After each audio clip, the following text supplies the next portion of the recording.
ನಮಸ್ಕಾರ ಕರ್ನಾಟಕ, ಹೇಗಿದ್ದೀರಾ? ವಿಷಯಕ್ಕೆ ಬರೋಣ. ನಮಸ್ತೆ. ಇಲ್ಲಿ ಕರ್ನಾಟಕದಲ್ಲಿ ಮಕ್ಕಳು, ವಿದ್ಯಾವಂತ ಮಕ್ಕಳು ಆಕ್ರೋಶವನ್ನು ಆಚೆ ಹಾಕ್ತಾ ಇದ್ದಾರೆ. ಓದೋ ಮಕ್ಕಳು ಅವ್ರ ಗೋಳ ನೋಡಕ್ ಆಗಲ್ಲ ಸ್ವಾಮಿ. ಇಡೀ ಕರ್ನಾಟಕದಂತ ಏನ್ ಸಿದ್ದರಾಮಯ್ಯನ ನಾನೇ ಎತ್ಕೊಂಡ್ ಒಂದ್ಸರಿ ಕೊಂಡಾಡ್ದೆ. ಬಡವರ ಬಂಧು, ದೀನ ದಯಾಳು, ಅಣ್ಣಾರಾಮಯ್ಯ ಅಂತ ಏನೇನೋ ಅನ್ಕೊಂಡ್ ಮಾತಾಡ್ದೆ. ಈಗಾಗಲೇ ಜನಗಳಿಗೆ ಗೊತ್ತು, ಟ್ರೋಲ್ ಮಾಡಿ ಬಿಸಾಕವ್ರೆ. ಪರವಾಗಿಲ್ಲ, ಐ ಡೋಂಟ್ ಕೇರ್. ಓಕೆ, ಇಲ್ಲಿ ಮಾನ್ಯ ಸಿದ್ದರಾಮಯ್ಯನವ್ರು ನಮ್ಮ ಮಕ್ಳೇನ್ ಕೇಳ್ತಾವ್ರೆ, ಸ್ವಾಮಿ ನಮ್ಮಿನ್ನೂ ರಕ್ತ ಬಸ್ತು ದೇವ್ರರಿಸಿ ಮನೆ ಮಾರಿ ಜಮೀನ್ ಮಾರಿ ನಾವು ಓದ್ತೀವಿ, ವಯೋಮಿತಿ ಜಾಸ್ತಿ ಮಾಡಿ ಅಂತ ಕೇಳ್ತಾ ಇದ್ದಾರೆ ಮಕ್ಕಳು. ಇನ್ನೇನು ನಿಮ್ಮ ಮನೆಯಿಂದ ಊಟ ಕೊಡಿ, ಚಿನ್ನ ಕೊಡಿ, ಬಂಗ್ಲೆ ಕೊಡಿ, ನಿಮ್ ಕುರ್ಚಿ ಕೊಡಿ, ನಿಮ್ಮ ಸ್ಥಾನಮಾನಗಳು ಕೊಡಿ ಅಂತ ಕೇಳ್ತಾ ಇಲ್ಲ.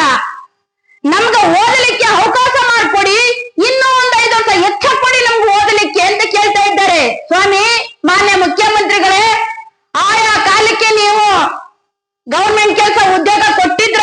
ಇವತ್ತು ಮಕ್ಕಳು ಈ ರೀತಿ ನಿಮ್ಮ ಫೋಟೋಗೆ ಕೆಟ್ಟದ್ರಲ್ಲಿ ಹೊಡಿತಾ ಇದ್ರ ಸ್ವಾಮಿ. ನಾವು ಆ ಬಾಯಲ್ಲಿ ಹೇಳಕ್ಕಾಗಲ್ಲ, ನೀವೇ ನೋಡಿ.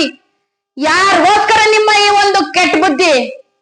ಹಿಂದೆ ನಾನು ಹೇಳಿದ್ದೆ ಪ್ರಧಾನ ಮೋದಿ ಸಾಹೇಬ್ರಗ, ಕೇಂದ್ರ ಸರ್ಕಾರದವರು ನಮ್ಮ ಮಕ್ಕಳು ಓದಿ ಬೋಂಡ ಕಟ್ಟಕ್ ಬಿಟ್ರಲ್ಲಯ್ಯ ಅಂತ ಕೇಳಿದ್ದೆ. ಅದೇ ಕಾಂಗ್ರೆಸ್ ಪಕ್ಷದವರು ಕೂಡ, ಇವತ್ತು ಕಾಂಗ್ರೆಸ್ ಪಕ್ಷದವರು ಕೂಡ ಇದೇ ಕೆಲಸ ಮಾಡ್ತಾ ಇದ್ದಾರಲ್ರಿ. ನೀವ್ ಹೇಳ್ಬೇಕು ಒಂದಷ್ಟು ಬೆಂಕಿ ಹಾಕ. ನೀವೆಲ್ಲ ಬರೀ ಹಣ ಮಾಡಕ್ಕೆ ನಿಂತ್ಬಿಟ್ರೇನ್ರಿ? ನಿಮ್ಮ ರಾಜ್ಯದಲ್ಲಿ, ನಮ್ಮ ರಾಜ್ಯದಲ್ಲಿ ಅವ್ರವ್ರ ಮಕ್ಕಳನ್ನ MLA ಮಾಡ್ಬೇಕು, ಮಿನಿಸ್ಟರ್ ಮಾಡ್ಬೇಕು, ಮತ್ತೇನೇನ ಮಾಡ್ಬೇಕು ಅಂತೆಲ್ಲ ಗೊತ್ತಿರಲ್ರಿ. ಏನ್ ಸ್ವಾಮಿ ಮಾನ್ಯ ಸಿದ್ದರಾಮಯ್ಯ ಅವ್ರೆ, ನಿಮ್ಮ 113 ಸೀಟು ದೇವಸಿಗಳ ತರ ಬೆಗ್ಗರ್ ತರ ಕೂತಿದಲ್ರಿ. ಯಾರು ಒಬ್ರು ಬಾಯ್ಬಿಟ್ಟು ಕೇಳಕಾಯ್ತಾ ಇಲ್ವಾ? ದುಡ್ಡು ಮಾಡ್ಬಿಟ್ರಿ ಎಲ್ಲ. ನಿಮ್ಮ ಮಕ್ಕಳನ್ನ ಅಮೇರಿಕ, ಬೇರೆ ಇತರ ದೇಶಗಳಲ್ಲಿ ನೀವು ಓದಿಸ್ಬೇಕು. ಮಕ್ಕಳು ಹಲ್ಗೋಗಿದ್ದಾರೆ, ಬೇರೆ ಬೇರೆ ವಿದೇಶಗಳಿಗೆ ಹೋದಂತ ಮಕ್ಕಳು ಮಾಡ್ಕೊಂಡ್ಬಿಟ್ಟಿದ್ದಾರೆ. ನೀವು ಒಳ್ಳೆ ಹಣ ಮಾಡ್ಬಿಟ್ರಿ. ನಿಮ್ಗೆ ಯಾಕ್ರಿ ಬೇಕು ನಮ್ಮ ಕರ್ನಾಟಕ? ನಮ್ಮ ಕರ್ನಾಟಕದಲ್ಲಿ ಮಕ್ಕಳು, ನಾವು ಸಿದ್ದರಾಮಯ್ಯ ಫೋಟೋನ ಎತ್ಕೊಂಡ್ ಮೆರತಿದ್ದೋ, ಇವತ್ತು ಅದೇ ಮಕ್ಳು ನಿಮ್ ಫೋಟೋಗೆ ಹಾಕೊಂಡು ಹೊಡಿತಾ ಬಿದ್ದವ್ರೆ. ನಾವ್ ಅದನ್ನ ಬಾಯಲ್ಲಿ ಹೇಳಲ್ಲಪ್ಪ, ನೀವೇ ನೋಡಿ. ಮಕ್ಕಳಿಗೆ ಒಳ್ಳೇದ್ ಮಾಡಿ, ಆಯಾ ಕಾಲಕ್ಕೆ ವಿದ್ಯಾಭ್ಯಾಸದಲ್ಲಿ ಓದಿರೋರ್ಗೆ, ಒಳ್ಳೆ ರೀತಿ ಮಾರ್ಕ್ಸ್ ತೆಗ್ದಿರೋರ್ಗೆ ಪಾಪ ಮಕ್ಕಳಿಗ ಉದ್ಯೋಗ ಮಾಡ್ಕೊಡಿ ಸ್ವಾಮಿ.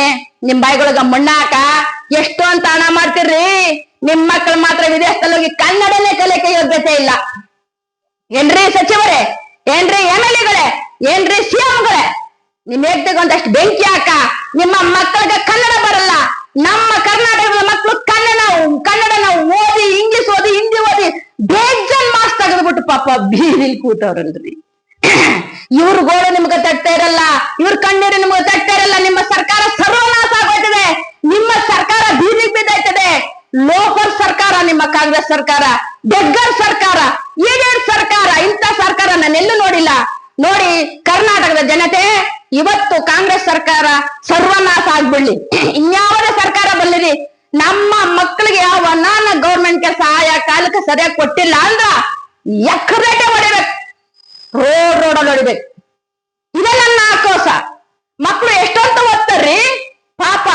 ಎಜುಕೇಟೆಡ್ ಮಕ್ಕಳು ಗೋಲ್ಡ್ ಮೆಡಲ್ ತಕೊಂಡು, IAS ಮಾರ್ಕ್ಸ್ ತಕೊಂಡು ಪಾಪ ಹೊಲ ಉಳ್ತಾ ಇದ್ದಾರ್ರಿ. ನನ್ ಕಣ್ಣಲ್ಲಿ ನೀರ್ ಬರುತ್ತೆ.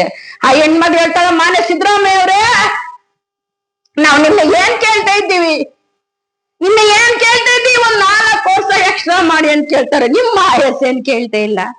ನನ್ಗೀಗಾಗ್ಲೂ ಬರ್ತಾ ಇದೆ ಮಕ್ಕಳು ಗೋಲ್ಡ್ ನೋಡಕ ಅನ್ನೋದೇ. ಅವ್ರು ಪಾಪ, ಸ್ವಾಮಿ ನಿಮ್ಮ IAS ಕೇಳ್ತಾ ಇಲ್ಲ, ನಿಮ್ಮ ಅನ್ನ ಕೇಳ್ತಾ ಇಲ್ಲ. ಪಾಪ ಓದಕ್ ಅವಕಾಶ ಮಾಡ್ಕೊಡಿ. ಆಯಾ ಕಾಲಕ್ಕೆ ಆಯಾ ಮಕ್ಳು ಓದವೆ ಸರಿ ಸಮಾನಾಗಿ ಗೌರ್ಮೆಂಟ್ ಉದ್ಯೋಗ ಮಾಡ್ಕೊಡಿ. ಮಕ್ಕಳನ್ನ ಈ ರೀತಿ ಒಟ್ಟ ಉರಿಸ್ಬೇಡಿ. ಯಾವ ಸಚಿವರಾಗ್ಲಿ, ಯಾವ MLAಗಳಾಗ್ಲಿ, ಯಾವ CMಗಳಾಗ್ಲಿ, ನೀನ್ ಈ ರೀತಿ ಮಾಡ್ರೆ ನಿಮ್ ಮಕ್ಕಳುಗಳು ಯಾವತ್ತೂ ಉದ್ಧಾರ ಆಗಲ್ಲ. ಆ ಮಕ್ಕಳು ಸಾಪ ತಟ್ಟೆ ಬಿಡಲ್ಲ ಅಂತ ಈ ಸಂದರ್ಭದಲ್ಲಿ ಹೇಳಕ್ ಇಷ್ಟಪಡ್ತೀನಿ. ಜೈ ಹಿಂದ್, ಜೈ ಕರ್ನಾಟಕ. ಜನತೆಯ ಮಕ್ಕಳಿಗೆ, ನಮ್ಮ ಕರ್ನಾಟಕದ ಮಕ್ಕಳಿಗೆ ಒಳ್ಳೇದಾಗ್ಬೇಕು, ಒಳ್ಳೆ ಭವಿಷ್ಯ ನೀಡಿ ಅಂತೇಳಿ ಈ ಮೂಲಕ ನಾನು ಕೇಳ್ಕೊಳ್ತಾ ಇದ್ದೇನೆ. ಜೈ ಹಿಂದ್, ಜೈ ಕರ್ನಾಟಕ.